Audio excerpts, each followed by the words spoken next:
మన దేవుడు మన రక్షకుడైన యేసయ్య నామములో మీ అందరికీ శుభాలు తెలియజేస్తున్నాను.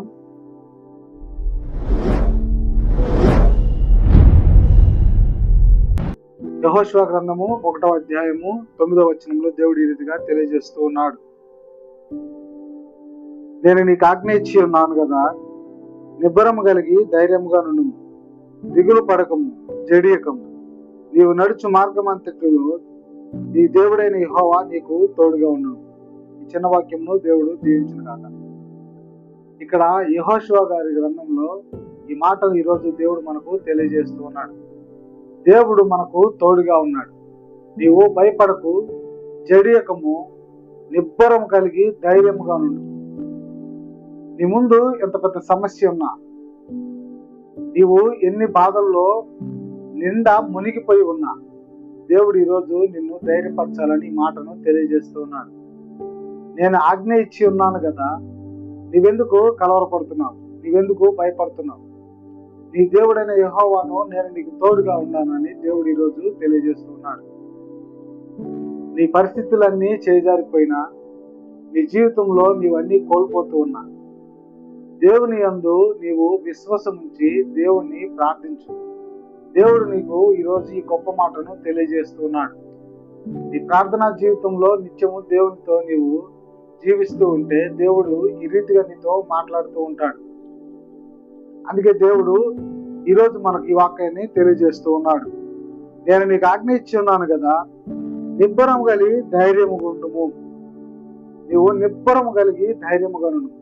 ఆ దేవుడు నాకు సహాయం చేస్తాడు. ఇప్పటి వరకు లోకంలో ఉన్నటువంటి వారు ప్రతి ఒక్కరు కూడా సహాయం చేస్తారని నీవు వారి యొద్దకు వెళ్ళి అర్చిస్తూ ఉంటే, వారి యొద్దకు వెళ్ళి నీవు విజ్ఞాపన చేస్తూ ఉంటే, వారి యొద్దకు వెళ్ళి నీవు అప్పులు అడుగుతూ ఉంటే, నీవిక వీటన్నిటినీ వదిలేసి నిబ్బరం కలిగి ఉండు. దేవుడు నీకు సహాయం చేస్తానని తెలియజేస్తూ ఉన్నాడు. దిగులు పడకము, జడియకము.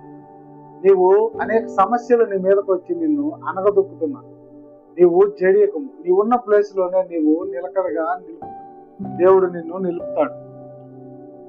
నీవు దిగులు పడకు, రేపటి గురించి నీవు దిగులు పడకు.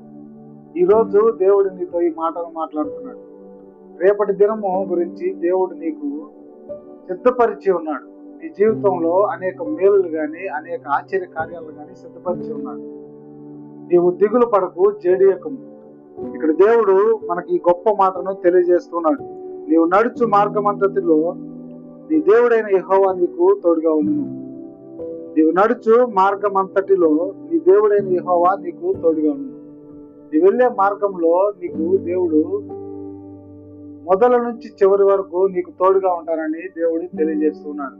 నీవు ఏదైనా కార్యము సిద్ధపరిచి చేయాలని ఆశపడుతూ ఉంటే, దేవుని ముందు దేవుడు నీకు ముందుగా నడుస్తూ నిన్ను వెనకాల ఆయన కాపుదలగా కాస్తూ ఉంటాడు. నువ్వు వెళ్ళే మార్గంలో ఎటువంటి ఒడిదుకులు ఉన్నా కూడా వాటన్నిటిని దేవుడు సరళం చేసి నీకు ఆయన తోడుగా నీతో నడుస్తానని ఇక్కడ తెలియజేస్తూ ఉన్నాడు. దేవుడు ఇంత గొప్ప మాటను ఈరోజు మనందరికీ తెలియజేస్తూ ఉన్నాడు. ఆయన చెప్పిన విధముగా మనము భయపడకుండా, దిగులు పడకుండా, చెడియకుండా, నిబ్బరం కలిగి నా దేవుడే నాకు సహాయం చేస్తాడు, నా దేవుడే నన్ను పైకి లేవనెత్తుతాడు, నా దేవుడు నాకు ఎప్పుడు కాపరిగాను అధికారిగాను ఉంటాడని నీవు విశ్వసించినట్లయితే దేవుడు నీ పట్ల కార్యాన్ని చేస్తాడు. అందుకే దేవుడు ఈరోజు ఈ మాటను తెలియజేస్తున్నాడు. నీవు దిగులు పడకు, జడియకము. నీవు నిబ్బరం కలిగి ధైర్యము గుండమని దేవుడు తెలియజేస్తున్నాడు. నీ జీవితంలో నీకు అనేక సమస్యలు, అనేక దారులు మూసుకుపోయి ఉన్నా కూడా దేవుడు నీకు ఒక కొత్త దారిని తెరవడానికి సిద్ధంగా ఉన్నాడు. ఆ మార్గంలో నీవు నిత్యము దేవుని అనుసరించి నడిచే విధముగా ఈ జీవితాన్ని నీవు కలిగి ఉందువుగాక. అటు కృపా ధన్యత దేవుడు మనందరికీ దయచేయను గాక. ఆమేన్.